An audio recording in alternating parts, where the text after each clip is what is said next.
that you would change, but it was just a dream. Here we are, don't turn away now.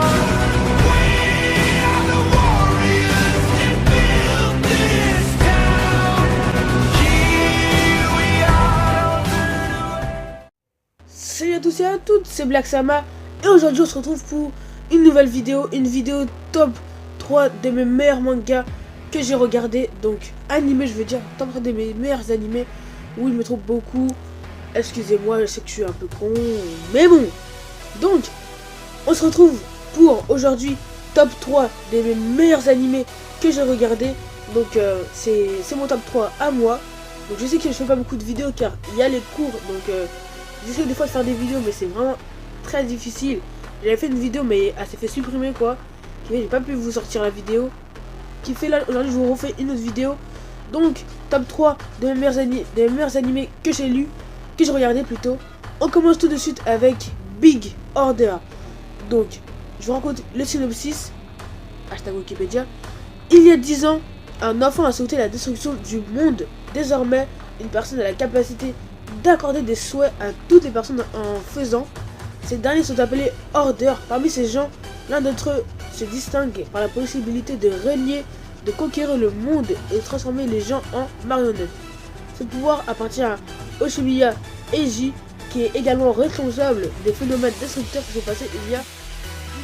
Donc, je vous raconte un peu l'histoire vite fait, mais je vais pas vous spoil bien sûr. Donc en fait, c'est l'histoire d'une personne en fait qui s'appelle Oshimiya Eiji. En fait, il y a une personne en fait qui est venue et qui s'appelle Daisy, et Daisy en fait a créé les pouvoirs, les orders, donc ça s'appelle des orders. Donc a créé les vœux de chaque personne, mais pas de tout le monde, c'est vraiment rare. Et elle est venue à Oshimiya Eiji, et Oshimiya Eiji il a souhaité d'être, et là je ne vais pas dire car sinon je vous spoil. Donc regardez la série où vous allez bien comprendre. Il y a 10 épisodes, donc c'est très peu, mais c'est quand même super bien. On se retrouve pour le deuxième animé. Et donc, en deuxième animé, j'ai mis Amatora, donc à la Wikipédia. L'histoire se déroule dans un monde où certaines personnes sont nées avec un pouvoir spécial appelé Minimum. L'équipe de détective Amatora est composée de 2 utilisateurs de ce pouvoir, Nice et Murasaki. Un jour, alors qu'ils travaillent à Yokohama, donc Yokohama c'est leur ville, ils tombent sur des informations concernant un dangereux tueur en série recherché par un de leurs amis. Mais rapidement, il s'avère que ce tueur s'attaque aux gens comme eux qui sont nés avec un pouvoir. Donc, on raconte encore vite fait la petite histoire. C'est l'histoire de Nice. Donc Nice c'est le protagoniste. Et lui Nice il est né avec un minimum quoi. C'est un diplômé de l'académie de Facultas. Donc Facultas c'est le nom de leur académie. Des gens qui ont un pouvoir. Donc les gens qui sont un pouvoir, ils sont appelés les minimums. Donc les détenteurs plutôt, les détenteurs. Mais leur pouvoir ça s'appelle un minimum. Donc avec son coéquipier Murasaki, donc Murasaki lui aussi c'est un détenteur. Et il a un minimum lui aussi. Donc lui et les deux c'est le duo d'Amatora. En fait c'est des groupes d'enquêteurs. Et ils vont enquêter sur des choses assez bizarres que après vous allez commencer à comprendre suite à l'animé. Donc on se retrouve pour la première personne premier animé que je pense que vous connaissez, ça c'est sûr.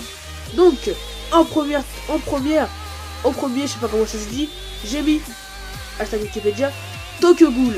Donc dans la ville de Tokyo, des créatures nommées Ghouls sont apparues et se nourrissent de chair humaine pour survivre. Un jour, Kaneki, jeune étudiant, s'est fait attaquer par l'une d'entre elles et subit une grave blessure. Pour rester en vie, il reçoit une greffe de la Ghoul qu'elle a attaqué et devient un hybride, mi-humain, mi-ghoul. Rapidement, il se rend compte qu'il ne peut plus manger les mêmes aliments qu'auparavant. Il entre alors au service du café, l'antique, un repas des ghouls où il apprend à se nourrir sans faire de mal aux humains. Mais il va bien vite se retrouver au cœur d'une guerre sanglante entre le centre de contrôle des ghouls, déterminé à trouver et exterminer les ghouls jusqu'à la dernière, et à l'arbre Aogiri, une organisation de ghouls sans merci. Donc, je vous raconte encore un peu l'histoire. Donc c'est l'histoire de Kaneki, donc le protagoniste de l'histoire. Lui c'est un ghoul borgne.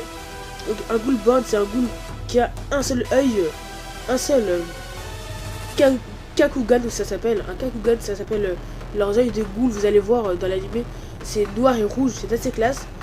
Donc ça, c'est Ken Kaneki et il va avoir certaines histoires très bien. Je l'ai mis en top 1 car il est assez psychologique, un peu comme Amatora aussi. Donc je vous le conseille.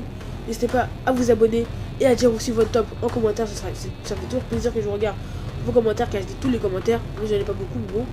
Donc on se retrouve pour une prochaine vidéo. Peace tout le monde. Il ne s'est pas abonné à la chaîne de Black Sama. Et en plus, il n'a pas liké. Il va voir la fureur de Black Sama.